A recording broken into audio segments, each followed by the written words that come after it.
Para hadirin yang dimuliakan Allah Subhanahu wa Ta'ala,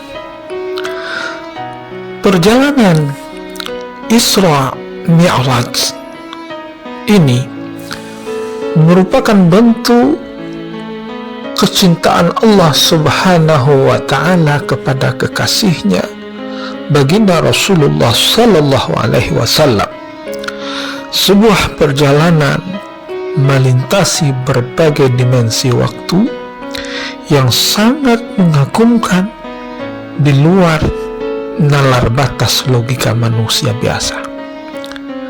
Oleh karena itulah, perjalanan Isra Mi'raj yang terjadi dalam satu malam ini disebut sebagai Mu'jizatul Kubra atau mukjizat terbesar.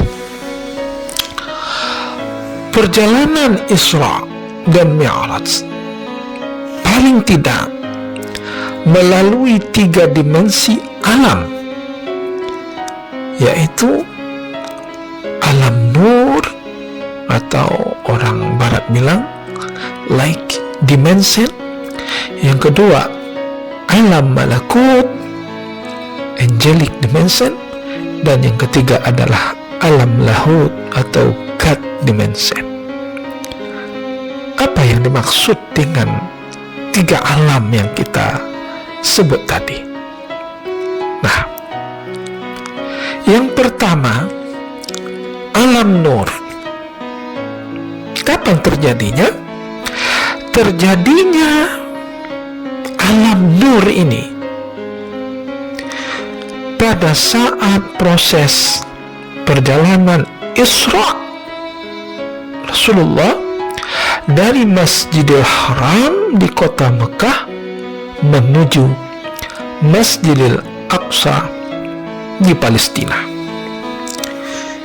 Jika perjalanan yang ditempuh dengan menggunakan kendaraan fisik, paling tidak baru akan dicapai selama 40 hari dengan menggunakan kendaraan terbaik ketika itu, yaitu seekor onta yang terbaik. Kenapa? Sebab jarak antara Makkah dan Palestina itu lebih kurang sekitar 1.500 km. Namun dengan kecepatan cahaya, kecepatan burak yang ditunggangi oleh Rasulullah dan di sampingnya malaikat Jibril, perjalanan Rasulullah hanya membutuhkan waktu sepersekian detik saja. Itu yang dimaksud dengan alam nur. Yang kedua, alam malakut angelic dimension. Terjadinya saat perjalanan daripada Masjidil Aqsa, Nabi Muhammad bersama malaikat Jibril naik ke batas langit pertama hingga ke langit yang ke-7. Di setiap fase langit, Rasulullah bertemu dan disambut oleh para penghuninya. Di antaranya, di langit pertama Rasulullah bertemu dengan Abul Bashar, Nabi Adam alaihissalam. Di langit kedua bertemu dengan Nabi Yahya dan Nabi Isa alaihissalam. Di langit ketiga bertemu dengan Nabi Yusuf alaihissalam. Di langit keempat bertemu dengan Nabi Idris alaihissalam. Di langit kelima bertemu dengan Nabi Harun alaihissalam. Di langit keenam bertemu dengan Nabi Musa alaihissalam. Dan di langit ketujuh berjumpa dengan kakek beliau sendiri, yakni Nabi Ibrahim alaihissalam. Itu disebut dengan alam malakut. Yang ketiga, alam lahut God dimension. Kapan terjadinya? Terjadinya manakala Rasulullah bersama Jibril melewati batas ambang dimensi langit ketujuh dan akan masuk melanjutkan ke dimensi yang lebih tinggi, yang bernama Sidratul Muntaha. Ada riwayat yang meriwayatkan bahwa kata sidrah itu berarti daun, sedangkan Al-Muntaha berarti puncak tertinggi atau puncak terakhir. Sidratul Muntaha bisa dipahami sebagai daun yang sangat lebar hingga meliputi kursi yang luasnya jauh melebihi langit dan bumi. Ada pula yang memahami Sidratul Muntaha merupakan pokok pohon kehidupan, dan berdasarkan hadis yang diriwayatkan oleh sahabat Anas bin Malik radhiyallahu an bahwa Sidratul Muntaha sebuah dimensi puncak yang berada setelah langit yang ketujuh. Pada batas ambang Sidratul Muntaha inilah puncak batas malaikat Jibril diizinkan untuk mengantar dan menemani baginda Rasulullah. Selanjutnya Rasulullah sendirilah yang hanya diizinkan untuk bertemu dan berjumpa dengan Allah Zat yang Maha Agung, bertetap langsung tanpa hijab dan tanpa ada batas. Rasulullah dalam riwayatnya pernah meminta dan membujuk Jibril untuk tetap bersama beliau, ikut naik dan masuk ke wilayah Sidratul Muntaha tersebut. Tidakkah engkau ikut masuk bersamaku, wahai Jibril? Tanya Rasulullah. Namun apa jawaban daripada malaikat Jibril?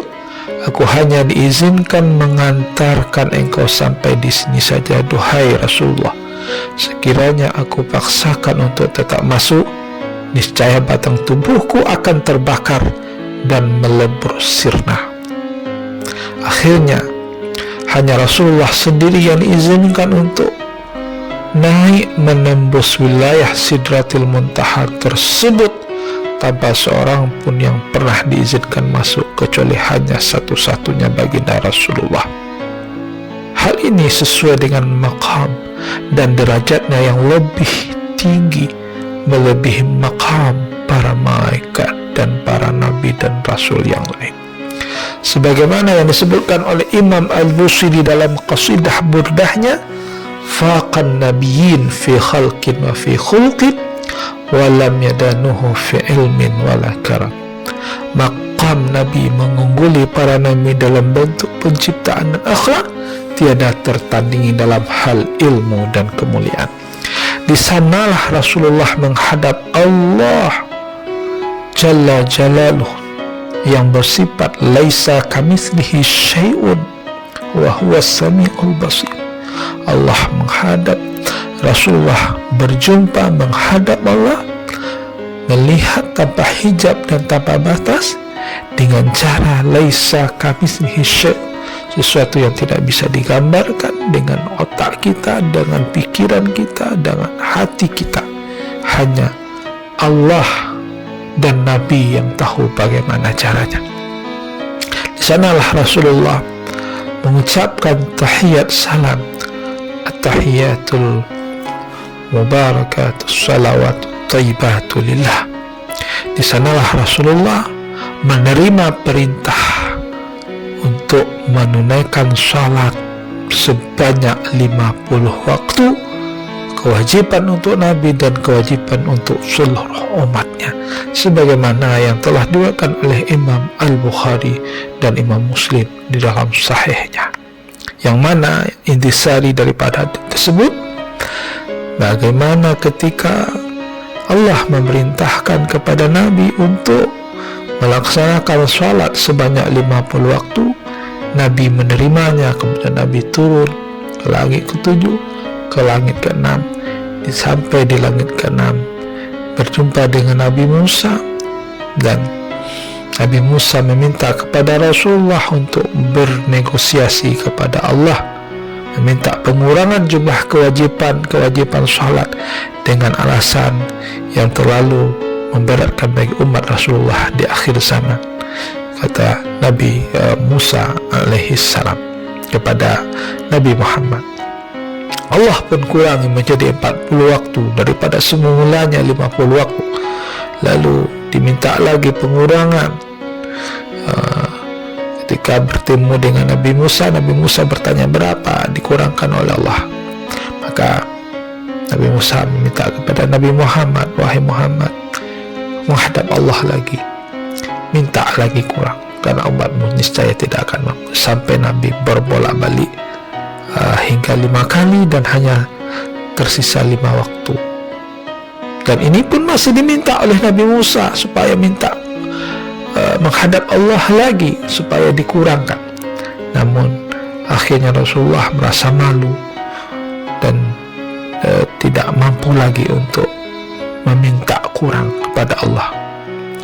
Nah, kemampuan Rasulullah menembus makam tertinggi tadi, masuk hingga Sidratul Muntaha, menunjukkan bahwa makam Rasulullah dibandingkan malaikat Jibril dan dibandingkan dengan malaikat-malaikat lain, begitu nabi-nabi yang lain, makam Rasulullah adalah makam yang tertinggi yang tidak ada bisa menandingi makam tersebut.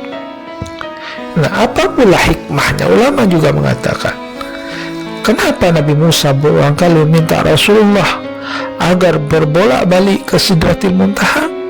Ternyata hal ini, kata ulama kita, disebabkan Nabi Musa ingin merasakan aura pertemuan Rasulullah dengan Tuhannya. Sebab Nabi Musa tidak akan pernah bisa mencapai makam tersebut meski pernah dibicarai oleh Allah di belakang hijab, sebagaimana yang diceritakan dalam Al-Quran pada surat Al-A'raf, surat ayat 143 itu, ketika Nabi Musa memohon kepada Allah agar bisa melihat Allah secara langsung. Kemudian ada satu hal yang menarik juga yang diperbincangkan oleh para ulama kita, sebagaimana yang dibahas oleh Imam Muhammad Al-Imam Al-Ghazali dalam Al-Ghazali Hujjatul Islam, Al-Imam An-Nawawi, bahkan Abu Yazid Muhammad Al-Maliki juga menyinggung di dalam karyanya tersebut tentang kehebatan terompah atau sandal yang pernah digunakan oleh Rasulullah saat ikut masuk ke wilayah Sidratul Muntaha tersebut. Mereka sepakat mengatakan bahwa terompah atau sandal yang melekat di kaki Rasulullah lebih mulia daripada semua makam. Lalu sandal tersebut ikut diizinkan masuk, menyertai Rasulullah masuk ke wilayah yang tak seorang pun pernah diizinkan kecuali hanya Rasulullah, disebabkan ketinggian makamnya melebihi ketinggian makam makhluk yang lain. Nah, sandal itu meskipun berada di bumi, diinjak oleh Rasulullah selama kesehariannya, namun dengan berkah dia senantiasa bersama Rasul, maka ia pun mendapatkan kemuliaan bersama Rasulullah. Maka hikmah dan pelajaran serta pesan luar biasa yang disampaikan oleh para ulama besar pada kita, bahwa siapapun akan bisa ikut menjadi mulia meski sandal sekalipun jika senantiasa berhubung dan berdekatan bersama Rasulullah SAW. Sekiranya sandal Rasul saja begitu mulia bisa terbang dan sampai masuk ke makam tertinggi, maka bayangkan dengan kita para umatnya yang benar-benar mencintai Rasulullah dengan penuh ketulusan, yang senantiasa banyak bersalawat kepada Rasulullah, apakah kita tidak akan mencapai derajat kemuliaan yang lebih pantas dari sekedar sandal itu? Nah, jawaban kembali kepada kita. Apakah benar kita benar-benar mencintai Rasulullah? Apakah kita benar-benar mengikuti suri tauladan yang sudah Rasulullah lakukan? Apakah kita sudah banyak membasahi lidah kita, jasmani dan rohani kita untuk senantiasa mengingat menyebut baginda Rasulullah SAW?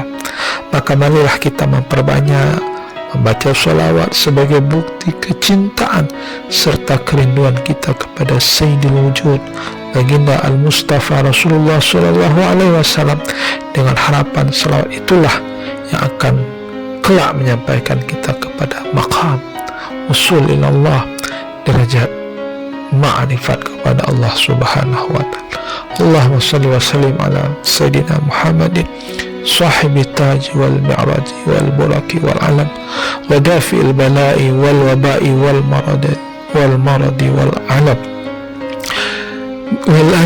jismuhu mutahharun mu'azzamun munawwarun man ismuhu maktubun marfu'un mawdu'un ala lawhi wal qalam syamsid duha badri duja nuril huda misbah zulam abil qasim sayyidil kaunain wa syafi'il thaqalain Muhammad ibni Abdillah sayyidil arabi wal ajam nabil haramain mahbubun inda rabbil masyriqaini wal maghribain ya ayyuhal mustaquna li nuri jamali sallu alaihi wa sallimu taslim.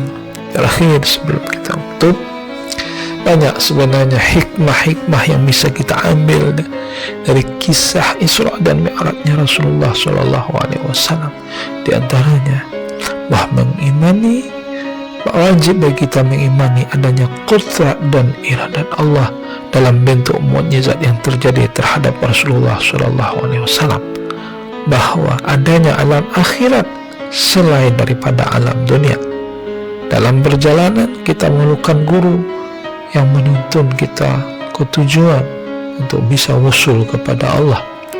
Kalau kita berada di atas, pasti kita akan turun, dan kalau kita ada di bawah, suatu saat bisa akan naik ke atas.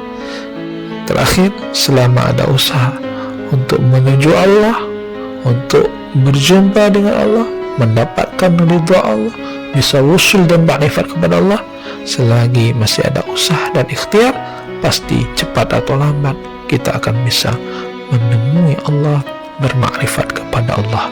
Mungkin itu saja yang bisa saya sampaikan. Terima kasih atas segala perhatian, mohon maaf atas segala kekurangan. Usikum wa nafsi bittaqwallah. Wassalamualaikum warahmatullahi wabarakatuh.